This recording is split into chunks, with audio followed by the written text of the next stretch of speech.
we welcome the Palestinian ambassador.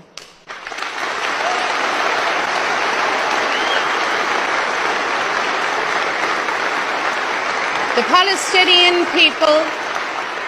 Palestinian people have a right to their homeland. Having endured generations of dispossession, occupation, oppression, apartheid, human rights violations that should shake humanity, tonight hell rains down on Gaza. Gaza, the graveyard of children.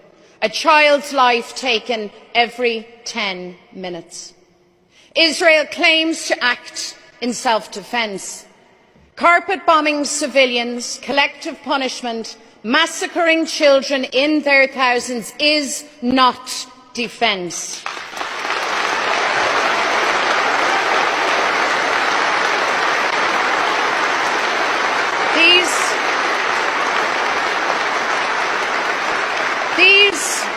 These are not justifiable responses to the horrific attack by Hamas on October the 7th. The world sees Israeli actions for what they are: barbaric, hateful, cowardly war crimes.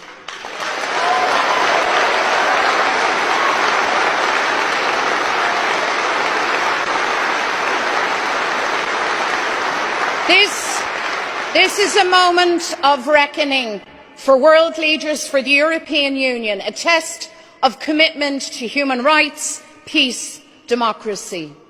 We ask, where is the protection of international law for every child killed in Gaza, for every Gazan mother holding the cold body of their dead child? Israel cannot be allowed to commit atrocities with impunity. The government says that Israel's actions cannot be without consequences. I agree.